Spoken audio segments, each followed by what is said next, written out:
Hey guys, welcome to another episode of Albums and Memories, where each week I talk about uh, two albums a week, and I talk about the memories I have by them, the albums I have in my collection.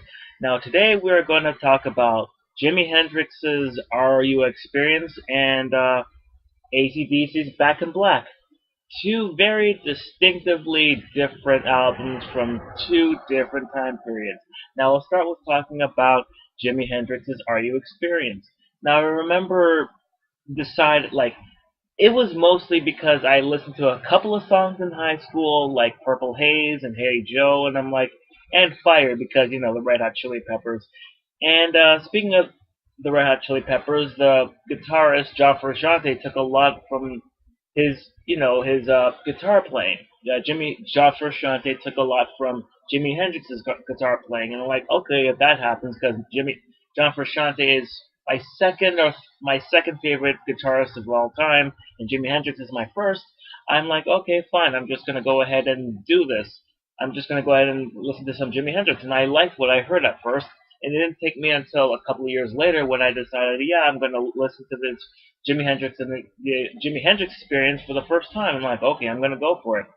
Uh, and I remember one day just coming back from the dentist, and I'm like, okay, I'm just going to go ahead and like listen to this and buy this. And I did, and I listened to it, and I'm like, I am a little bit underwhelmed by this, mostly because I've heard other people take from his playing style or style of playing, whether it's guitar or whatever. But what happened was, it's like this isn't what I thought it would be. I wasn't blown away. I mean, don't get me wrong. This is a classic album. It's just that I wasn't blown away, mostly because again, I've heard people take from his style playing for so long in the past. So it's like, okay, yeah, it's fine.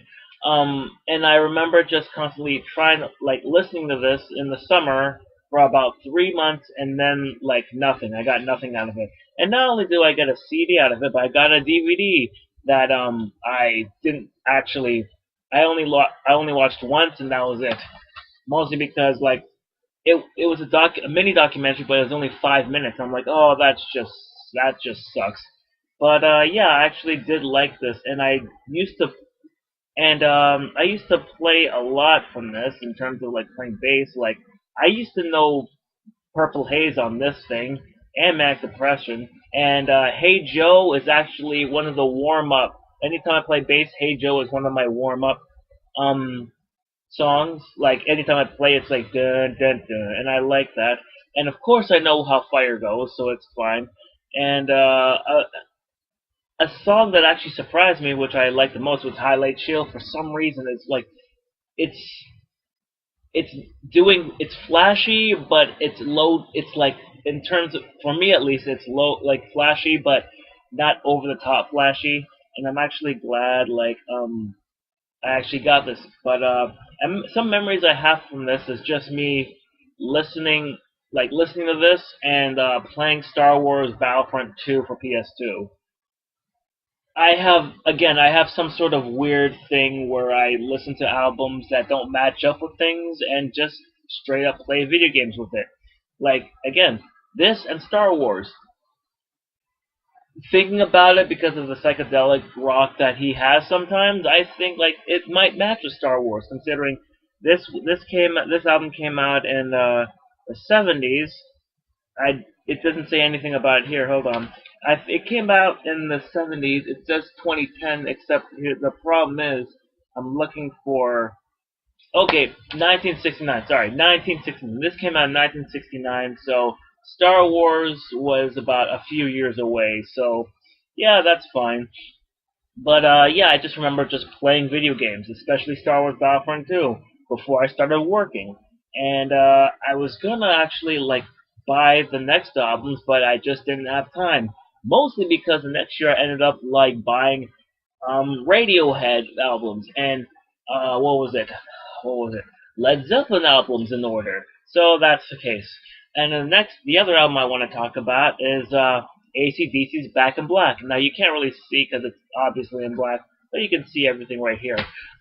So I'm not a big AC/DC fan. I remember in high school, like everybody and their mother knows Back in Black. Everybody knows that song. It's just that what got me a little bit was You Shook Me All Night Long.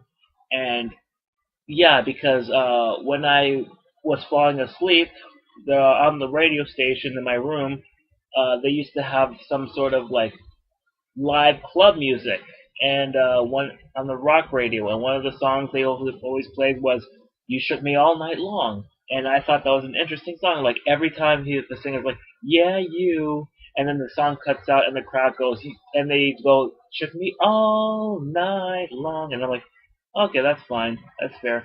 And so one day I just went to the local HMV back when it was a thing, and me and my friend were there, and we were on the way out, and I just saw this on sale, and I'm like, okay, I'm gonna listen to it, and this didn't disappoint either. Although like I only could play it for about 10 times because eventually some of it just started to sound the same. But the memories I have with this are again video games. I used to play when I used to constantly play on my Steam account. I used to just play this and play Sonic Adventure 2 because why not? Just play Sonic Adventure 2 because why not? And it just reminds me of the summer of 2013 when I just played this a bit constantly. Uh, but the song "Hell's Bells" actually surprised me after the third time I listened to it. The whole album just took a little bit of a while to get through me, but I'm like, oh my god, this is actually pretty damn good. Um, Replay value is gonna be a bit thin for me, but occasionally I'll just pop this on and see what's up and see what I've been missing for a while. Um, but one of my favorite songs is "Giving the Dog a Bone," which actually is that's that song actually like surprised me a lot. Like I actually never minded the song. Like I never knew how much I would actually enjoy this. And for some reason, and it didn't hit to me later, but this album kind of reminded me of Supernatural. Um, yeah, because there are some AC/DC songs on that show. It's just that, it didn't occur to me like until later, so it was fine.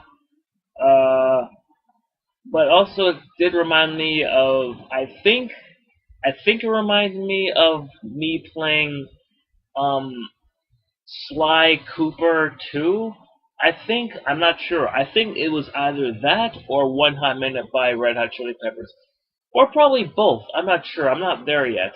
But this album actually yeah, I actually did enjoy this album. Though after listening to albums like later on, in what I buy later on, it's like, yeah, it's good. I just need like essentially this CD is just junk food rock and roll. Like sometimes you just need that. Sometimes you just need that junk food rock and roll. And as I'm just noticing something right now. So I have an album from the '60s. I have an album from the '80s, and I'm wearing a shirt that was from a band from the '90s. All are which considered classics. Uh, sorry. Um, Again, I don't have much to say about these two albums because it's been a long while since I listened to all these. Like this kind of reminds me of the time I constantly read a bit of fan fiction online, and this just reminds me of video games. This too, but more so with this. The Sonic Adventure 2, Star Wars Battlefront. Yeah. So that's it for another episode of Albums and Memories, and thank you for watching, and I'll see you later. Take care.